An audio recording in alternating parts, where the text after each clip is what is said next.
Hello everyone मु चिन्नू स्वागत करछि मोर आजिर मेकअप ट्यूटोरियल को। तो आमर जी ब्राइड थिले तांकर आई मेकअप ट्यूटोरियल आपण माने काई देखिथिले म अपलोड करथली। तो आज तांकर फुल फेस मेकअप। तो फुल फेस मेकअप रे फास्ट आमे प्राइमर अप्लाई करनेथिलो ऑलरेडी। तो फेस जहाँ भी एक्स्ट्रा डस्टिंग हेते ता क्लीन कला परे आमे प्राइमर अप्लाई करथाउ। स्किन प्रिपरेशन तो फास्ट करा होता है, तापर आमे पूरा आई मेकअप करता तापर स्किन रे प्राइमर अप्लाई करके आमे मेकअप स्टार्ट करता है। प्राइमर पर जहाँ भी एक्स्ट्रा डार्क सर्कल वगैरह थिला, जहाँ भी डार्क स्पॉट सब थिला से सब को हाइड करने आम फास्ट गोटे कन्सीलर अप्लाई करचु। अपन चाहिए कन्सीलर बदल डायरेक्ट फाउंडेशन अप्लाई करेंगे, किंतु फाउंडेशन अप्लाई करा द्वारा डायरेक्ट कौन होता है ना ग्रे पड़ जाए बेस। आ जो जगह सब डार्क स्पॉट अच्छे से सब इनहांस होगा लगी था धीरे धीरे मेकअप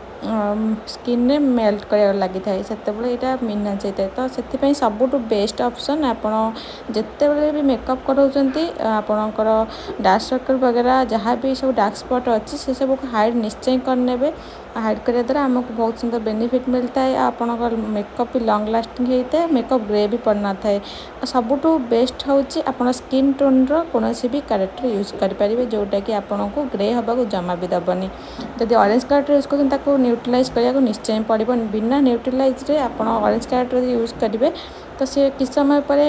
से जगह ऑरेंज ऑरेंज हो फाउंडेशन सहित मिक्स होगी से जगह ऑरेंज हो आसता है। तो सबुठ भल हो जदि ऑरेंज कैरेक्टर यूज कर तो निश्चय ताको न्यूट्रलाइजिंग करेंगे।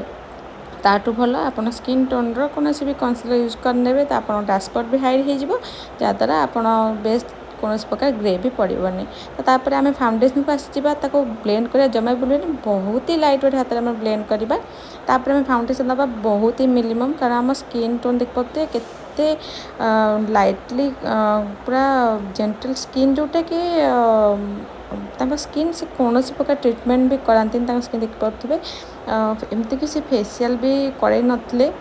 स्किन टा बहुत ही डल हो जाता। तो स्किन रे हल्का फुल्का आम क्लींजिंग फास्ट निश्चय करेगा। तो क्लींजिंग आम यदि न करेगा ये टाइप स्किन रे बहुत डल हो जाए आम मेकअप बेसटा। तो आम तेरे फाउंडेशन अप्लाई करवा आम फिंगर मोटी यूज कर देखते हैं। मुझे प्राय टाइम यूज करे ब्लेंडर ना ब्लेंडर टू बेटर होता है ब्रश आउ ब्रश टू बेटर होता है फिंगर। कहीं फिंगर यूज कर जानते जो ये टाइप स्किन आसे मत बेसी पसंद होता है फिंगर यूज करवा। फिंगर यूज कर कहते हैं मिनिमम प्रोडक्ट यूज करता है। फिंगर सबुठ कम प्रोडक्ट आम अप्लाई करवा चाहिए जिते कम प्रोडक्ट चाहिए से कम प्रोडक्ट आम यूज कर। तो मिनिमम टू मिनिमम प्रोडक्ट आप यूज करना चाहते आप फिंगर यूज करूँ सबुठ बेस्ट रहा। Neck area same colour foundation देवे केबे भी अदर कलर देवेनि। आ नेक एरिया यदि ब्लैक रोचे ताको भी आम हाइड करवा निश्चय कन्सीलर द्वारा जहाँद्वारा गोटे सुंदर आमको सेम स्किन टोन मिलता है। तो स्किन टोन अनुसार तो हम फाउंडेशन दे था गोटे टोन भी दे था जन जन क्लाइंट को रिकमेंडेड अनुसार जहाँ पसंद बेले जन जन को मानी था गोटे टोन रो स्किन टोन कारण स्किन जोटा कि खरारे डार्क हो जाए। तो से टाइप स्किन रे आम ओवर टोन गोटे दे पारिबा जन जन पसंद होता है ओवर टोन से ओवर टोन भी दे पारिबा। तो आम पूरा ब्लेंड सजे देख पाते नेक एरिया में ब्लेंड कर नहीं आम हाईलाइट पॉइंट को हाईलाइट करदे कन्सीलर द्वारा अंडर आई एरिया आउ हाईलाइट पॉइंट सब से एरिया को भल भाव हाईलाइट कर कन्सीलर द्वारा। कन्सीलर आम गोटे टोन अधिक कन्सीलर नवा हाईलाइट एरिया अप्लाई करवा।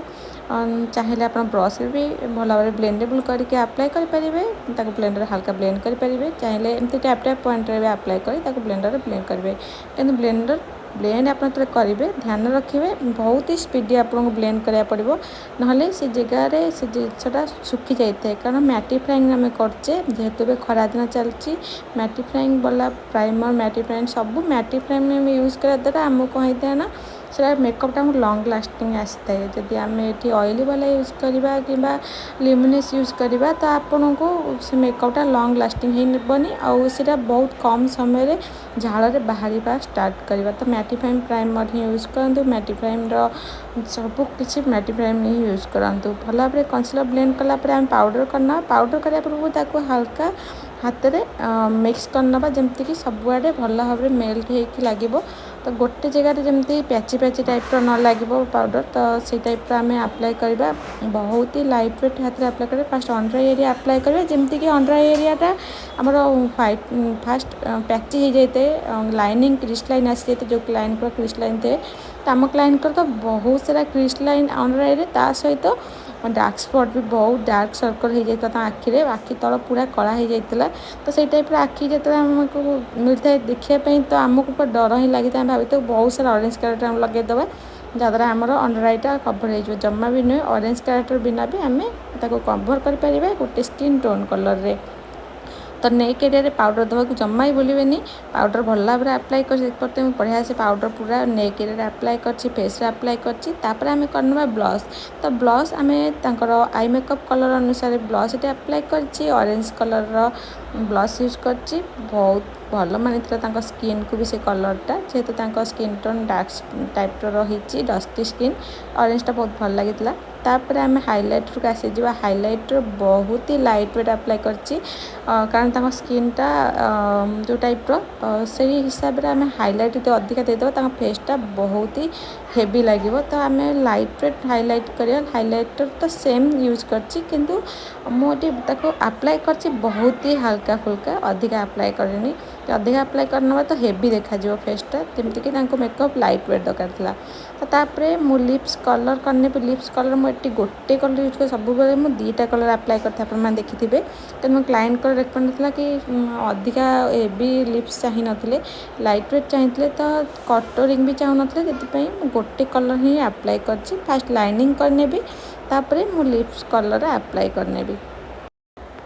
तो लाइनिंग करने टेक्निक आप देख पाते केमती लाइनिंग कर पूरा अपर लिप फास्ट लाइनिंग करी हल्का हल्का भरी थी साइड रू फास्ट साइड रा भरी ना निहात दरकार तो भरी द्वारा कौन होता है ना आमको जो आम कम कर लिप्स उपरे आमको इे बोली सियार लगे प्रोब्लेमटा हो न था आम लिप्स लाइनिंग देता जो गोटे गारे दबा तो एपट सेपट लगे बहुत सारा प्रोब्लेम होता है जो आम भरी भरिकी सैड रू दे था लिप्स को सेटा आमको प्रोब्लेम हो न था आम आ गोटे म्यूट कलर देता से बहुत भल भाव में इनहांस होता है तो फास्ट आम कलर अप्लाई करते मिडिल रे भल भाव में भरी नहीं लिप्स कलर तो आप देख पाते लिप्स कलर बहुत ही भल भाव आसाला तापर आम करनबा काजल तो काजल अंडर एरिया आम तो अप्लाई करवा ध्यान रखा ओवर करवानी काजल केवल वाटर लाइन अप्लाई करवा कारण क्लाइंट को आखि बहुत भितर पसला टाइप ओवर काजल हो आखि आहरी भितर पसला देखा एवं कला भी देखा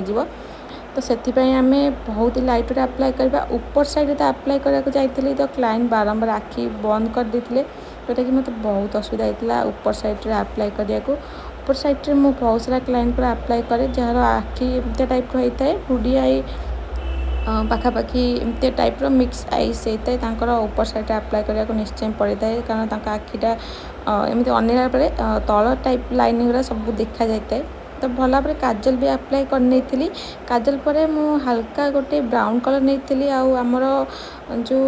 काजल अप्लाई करी मुझे सहित स्मच कर लंग लास्टिंग देता है सुंदर शैडो लुक भी देता है किंतु हेवी भी दबानी कारण अंडर आई बहुत ही भितर पसला ना बेसी आ भितर पसला देखा बहुत ही लाइट देखो तो केवल वाटर लाइन कर देती जहाँ हल्का हाथ में स्मच कर तापर एक्स्ट्रा जहाँ भी पाउडर रही मुझे डस्टअप कर डस्टअप करवा निहाती दरकार जहाँद्वारा आम गोटे सुंदर फ्लॉलेस बेस भी मिलता है तापर आम अप्लाई करनबा आमर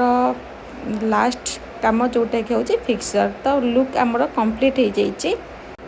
आपण मानक लुक केमी लगे कमेंट कर निश्चय कहे भल लगी लाइक कमेंट शेयर सब्सक्राइब करने को जमा ही बोलिए हेयर स्टाइल फुल लुक आप वीडियो देखिपे आप लुक केमी लगे कमेंट कर निश्चय कहे।